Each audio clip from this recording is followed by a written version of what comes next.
he's never really been checked before. He's never really had the discipline that he probably deserved in the past. So let's give him that wake-up call and see how he responds. If he responds the right way, it was worth that one game. If he doesn't, then we know what we can do. We can literally cut him, and it won't cost us anything, maybe like $1 million. But my question to you is, do you think this wake-up call will work for Antonio Brown? Do you think this is the thing that makes him wake up? Now, depending on where you grew up, I'm going to go out on a limb and say there was one person you knew, either classmate, friend, family member, that was just, as my mama would say, hard-headed. You couldn't tell them nothing, right? They had to experience something for themselves despite numerous people telling them otherwise, that, yo, this is how it should be. This is where you messing up. Stop tripping. Get your stuff together, or you're going to be out of something, out of a job, out of this house, out of the school, what have you, right? Just a straight-up knucklehead, hardhead, can't tell him anything. Antonio Brown is a hardhead. He's hard-headed. You can't tell him anything because everything in his life that he's overcome told him he wouldn't be successful, right? Where he grew up there in the Miami area, how he grew up there in the Miami area, and all of a sudden, he's a multimillionaire, right? So all the things in his life that told him he couldn't do something, and he overcame those things, then why would he necessarily listen to someone telling him what he can't do? Because sometimes you can't tell the difference between criticism and hate. Sometimes you can't tell the difference between criticism and support. Antonio Brown is hard-headed. You can't tell him anything. He has to experience it for himself. He has to experience it for himself. Is this suspension the wake-up call that he needs, and also the wake-up call that will work?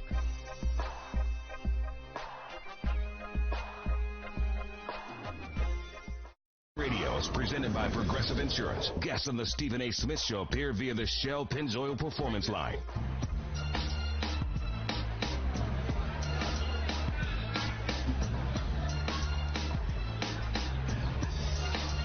You can hate me now. I like this. I like the way this feels. Welcome back to the Stephen A. Smith Show, brought to you by the new Shell V-Power Nitro Plus Premium Gasoline. Now with 4 levels of defense against gunk, wear, corrosion, and friction. Before I get to the calls, my honor and privilege to have my next guest on the line, NFL analyst extraordinaire for the family. ESPN does an outstanding job when he shows up on First Take. Obviously does an outstanding job when he shows up on Get Up. Does an outstanding job constantly on NFL Live, NFL Countdown, all things NFL. One of the great ones in this business, my buddy, the one and only Louis Riddick, is on the line with us right now. What's going on, Lou? How are you, man? I'm doing good. You doing okay down there? I'm doing all right. Listen, man, these Cowboy fans don't scare me, man. If anything, they scared of me. You understand? I got this. I got this. But look, let's get right to this, man. I mean, because obviously the biggest news, and I just highlighted everything you obviously already know about Antonio Brown. And I'm of the belief the Raiders would be absolutely stupid not to suspend him, because not only does he deserve it because of his insubordination, he deserves it because if you're the Raiders, you're now in a beautiful position of not having to worry about losing all of that money in the event that you let him go. All you got to do is suspend him for week 1. What are your thoughts about it? Yeah, I mean, it does seem like they're set up right now to where they could kind of tip the scales in their favor in terms of sending the right message to the rest of the team, doing something that obviously would enhance their credibility when it comes to running the overall football operation, and respecting the fact that this is a team sport, no one's bigger than a team, and all those other things that we all basically believe in as far as team sports are concerned. A lot of it right now is set up for them to go ahead and make a decision that basically not many people, very few, would disagree with. But the fact of the matter is this is the real world in the NFL, and what I'm about to say, and that is you're paid to win football games, players are not all treated the same. As we know, we've seen people who have been given a lot more leeway who have done a lot less. And we know this, that once coaches or people who have ultimate decision-making power are fully invested in someone, and it is in their own best interest to make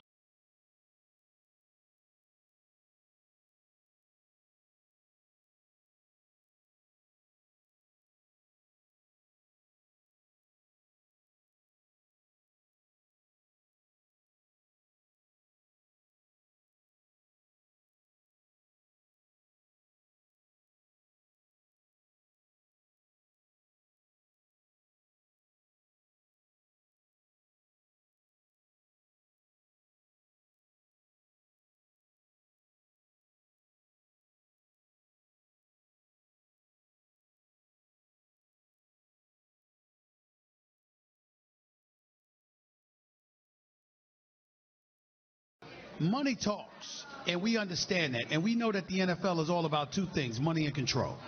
And when you look at the fact that one game, and that's all it would be, one game suspension of Antonio Brown ultimately positions you to potentially void his deal with that addition, that extra $29 million guaranteed, because he got a $1 million signing bonus. Mm-hmm. If you could potentially void the $29 million in guaranteed dollars, if he continues to act up, right, and you give yourself that leverage, it's hard for me to fathom that the Raiders would forfeit the opportunity to have that kind of clout, that kind of cachet, when all that you're paying for it is a one-game suspension. Yeah, it makes sense, doesn't it? It makes sense. Yeah. But, I mean, there may be, and that's what makes this one so tricky. Well, not so tricky. I think that's what makes this situation so interesting, is because you're dealing with human beings that have subjective opinions and are governed by emotion the same way the rest of us are, and people get very attached to and can become very stubborn and become very, I don't want to say narrow-minded, but very narrowly focused on what they want to have done and how they want to see things done and how they want to ultimately see it turn out. And many times they will do that regardless of what objectively seems like the best course of action would be.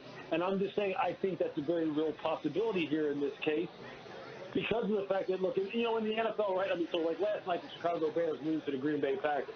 Most people would say, well, it's only one game. So if you lose that one game, you still got 15 more to go. And then some people go, but it was a division game at home that you lost. You only get to play 16 of them. You can't give away any game.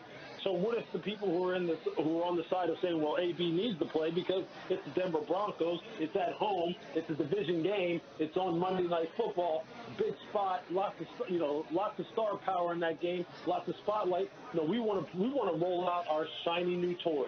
We want everybody feeling good about what the Raiders are going to be, both now and in the future. So we want all of our guns out there. We want it all out there. And if he shows the appropriate level of contrition, and the team accepts him, and the rest of the other 52 guys on the team say, hey, we're good with it, and we can kind of like smooth this over with Mike Mayock and whatever happened on the practice field, which I've heard varying stories about just how explosive that was, then, hey, let's roll with it. And sometimes, Stephen, on the inside, you know how it goes, right? I mean, so people may be just massaging this situation to where it just all adds up to, let's have this guy who is a bona fide, perennial all-pro superstar that we brought here to help us do one thing, win games. Let's just have him help us win those games. All right, well, if you do that, Louis Riddick, what kind of position does that put Mike Mayock in if John Gruden elects to make him play? Absolutely. See, that could cause a whole other set of issues for you to have to deal with, for sure. No doubt about it. And I'm just giving both sides of it. And I'm just trying to read the tea leaves here about where this may be heading. Yeah. If on the surface, and from the outside looking in, that looks like that could basically render your GM ineffective and make him just be a GM by name, by title. Because if that's what happens, you're basically saying, look, winning football games means more than guys towing the line here and conducting themselves in an appropriate manner and not being insubordinate and not being out of line. And then the whole term conduct detrimental means something totally different for this guy as it does for the other 52 guys. Yeah, it could set off a firestorm as far as other things. But I guess that's why it's going to be interesting to see what happens here over the next 48 to 72 hours. Louis Riddick right here with Stephen A., ESPN Radio, ESPN News. Obviously, you know where I'm at. I'm in Arlington, Texas, right outside of Dallas, home of the Dallas Cowboys and what have you. And now that they got Ezekiel Elliott signed, they actually think that they're going to do something this year. Damian Woody, Marcus Spears have them going to the Super Bowl. A game has not been played yet. How are you viewing the Dallas Cowboys this year, Louis Riddick? No, I like the team. They ain't going to the Super Bowl though. But I like the football team. So you like the team, but they're not going to the Super Bowl. No, they're not. Because the Eagles will be the NFC representative in the Super Bowl this year. And they'll play against the Kansas City Chiefs. Andy Reid will get his first Super Bowl, and everybody's going to be happy. That's how the season's going to play out. So just go ahead and settle in and let it play itself out. But the Cowboys have done a tremendous job of really getting their philosophical beliefs in line, and then executing in lockstep as far as how you traditionally and realistically should build an NFL roster. They've built the offensive line. They're taking care of the defensive line. They're trying to be strong down the middle, have a good running back, trying to lock up their quarterback. They have one of the best young centers in the league who's now healthy. They got two great young inside linebackers. Byron Jones flip-flops between corner and safety, one of the better young players in the league.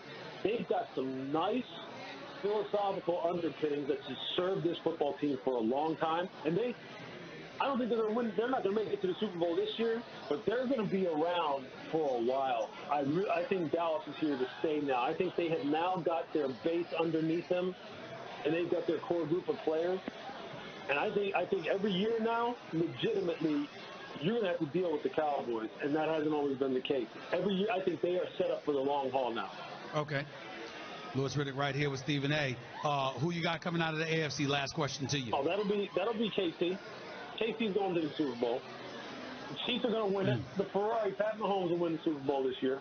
He'll get it this year. So you think the Chiefs are going to the Super Bowl and they're going to beat the Philadelphia Eagles in the Super Bowl? Correct. Okay. That's what's happening. All right. You sure? Hey, you sure? Steve, you ain't gonna switch. You ain't gonna switch and pick New England in the next month. Hey, you know I don't go back on stuff, right or wrong. You know I don't go back. That's true. Okay. I'll give you that. Even though when you were wrong last year, I couldn't find you for a few weeks. Even though that's true. Come on now. I couldn't find you for a few weeks. You didn't lie. You didn't go back. I just couldn't find you. You were a bit AWOL. Hey, I had to lick my wounds a little bit, man. It was hard. It was hard. I got you. All right, appreciate it, man. Keep up the great work. Looking forward to seeing you this weekend. All right. The one and only Louis Riddick right here with Stephen A. ESPN Radio, ESPN News, 888-SAY. ESPN's the number to call up. That's 888-729-3776. You are listening live to the Stephen A. Smith Show, ESPN Radio, ESPN News. Back with more of your calls in a minute before Marcus Spears ends up starting off hour number 2 right here. By the way, when it comes to hiring,